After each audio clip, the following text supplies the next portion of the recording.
자, 문제를 풀어보도록 하겠습니다. 앞에 선생님 개념 빈칸 채우기 할 때 얘기했다시피 상호작용에 대한 문제들이 굉장히 많이 출제가 되거든요. 옆에 보면 나와 있지만 2018년 9월, 2018년 11월 두 번에 걸쳐서 연속으로 이렇게 상호작용에 대한 문제가 출제가 되었어요. 그래서 한번 여러분들 풀어보면서 어떻게 나오는지 한번 보도록 합시다.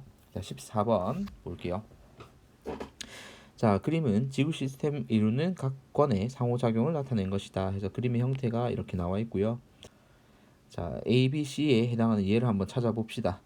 자, 먼저 기억, 열대 해상에서 태풍이 발생한다라고 나와 있죠. 자, 열대 해상이라고 되어 있으니까 수권이고요. 태풍은 기권에서, 그러니까 수권에서 기권으로 영향을 주는 겁니다. 그럼 여기에서는 A가 해당이 되겠죠. 자, 그 다음 니은 호흡에 의한 탄소의 이동입니다. 자, 호흡에 의한 탄소의 이동 같은 경우는 대표적인 게 뭐가 있죠? 생물권에서 배출되는 이산화탄소가 대기 중으로 나가는 경우죠. 그래서 생물권에서 호흡을 합니다. 어디로? 기권으로 탄소가 이산화탄소 형태로 배출이 되는 거니까 여기서는 B에 해당되겠죠. 그 다음에 지진에 의한 해일의 발생, 그러면 지진이니까 직권이고요. 직권이 해일이니까 수권에 영향을 주는 거죠. 그래서 직권이 수권으로 영향을 주는 C가 여기에 해당됩니다. 자, 그러면 기억, 니은, 디귿은 A, B, C 순서로 배열되어 있으니까 답은 1번이 되겠죠. 자, 그리고 밑으로 한번 넘어가 볼게요. 일단 순서대로 선생님 풀이를 하겠습니다. 자, 동일한 2018년 9월 전국 연합 문제에 출제됐던 형태고요. 위에가 상호작용에 대한 문제라면 아래에 수록되어 있는 두 문제는 층상구조에 대한 문제고, 여기에서 2018년도 9월 같은 경우에는 기권과 수권 두 개의 층상구조를 같이 제시해서 문제를 출제하고 있습니다. 자, 먼저 보면은 여러분 채울 수 있는 것부터 한번 채워볼까요? 자, A는 열권이죠. 열권이고 B는 성층권입니다. 자, 그리고 C는 수온 약층이고요. 자, 이런 A, B, C 정도는 여러분들이 바로 작성할 수 있어야 됩니다. 자, 먼저 기억부터 볼게요. 물리량 X는 온도이다 라고 되어 있죠. 자, 여기 가로축을 의미하는 이 X를 얘기하는데요. 기권도 그렇고 수권도 그렇고 우리가 온도를 기준으로 비교를 했었죠. 그죠? 그래서 온도가 맞습니다. 자, 그리고 니은 A 열권의 특징 중에 하나가 뭐였죠? 바로 오로라였죠. 그래서 열권의 특징이 오로라가 나와 있으니까 니은도 맞습니다. 자, 그다음 디귿 B와 C에서는 물질의 연직 운동이 활발하게 일어난다라고 얘기를 했어요. 자, 여기에서 물질의 연직 운동이라는 것은 위아래로 움직이는 걸 얘기하거든요.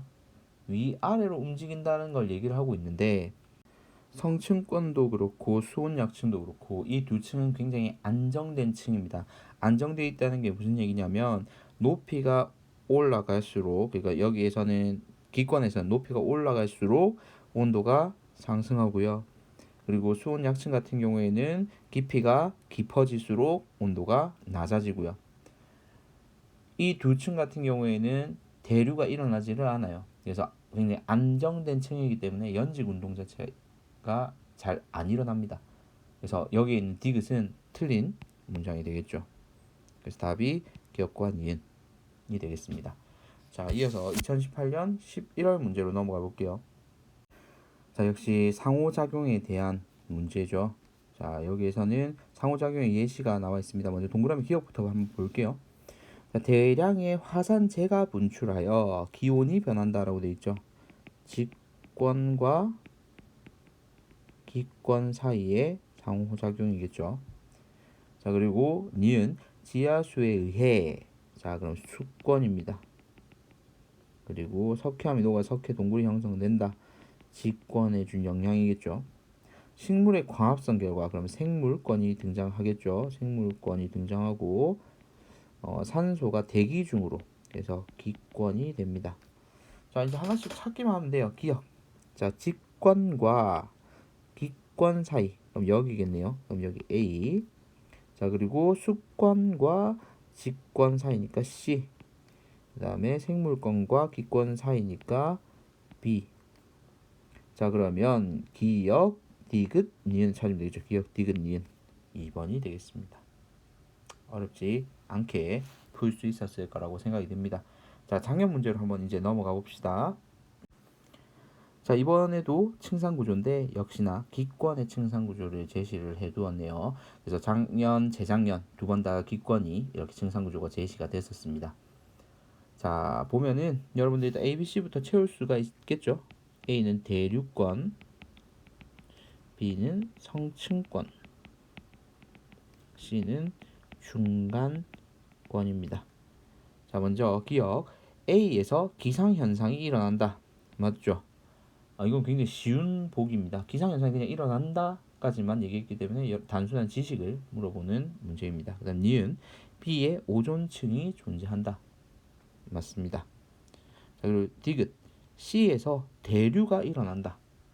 자, 대류는 일어납니다. 근데 만약에 C에서 기상현상이 일어난다 그러면 틀린 말이죠. 그래서 여기서 대류가 일어난다까지만 얘기했기 때문에 맞는 말입니다. 답은 5번이 되겠죠.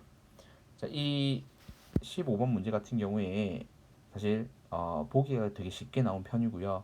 예를 들어서 아까 선생님이 얘기했다시피 디귿에 C에서 대류와 기상현상이 일어난다 라고 하면 틀린 문장이 됩니다. 그거는 여러분들 반드시 구분을 해줘야 돼요. 그래서 수증기가 뭐 아예 0이다 라고 할 수는 없지만 기상현상을 일으킬 수 있을 정도의 양이 되지가 않아요. 그래서 희박하다라는 표현을 쓸 수가 있는데 희박하기 때문에 기상현상 자체가 일어날 수가 없는 곳이 중간권입니다. 하지만 중간권과 대류권은 둘 다 대류가 일어나기 때문에 그 차이점과 공통점은 반드시 여러분들이 좀 기억을 해두어야 되고요. 또 나올 수 있는 건 아까 2018년도 9월 문제에서 출제했다시피 열권의 특징을 물어볼 수도 있는데 여기서는 열권의 특징을 물어보진 않았어요. 그리고 대신에 성층권에서 오존층이 존재한다는 거 여기서 언급을 했고요. 그래서 여기에서는 사실 기권만 출제됐지만 여러분들한테 직권이나 수권에 대해서도 층상 구조를 제시해주고 물어볼 수 있기 때문에 반드시 각 층의 명칭 그리고 특징 정도는 반드시 여러분들이 기억하고 넘어갔으면 좋겠습니다. 자, 문제풀이 여기까지고요. 이번 단원 강의도 수강하느라 고생했습니다. 이상입니다.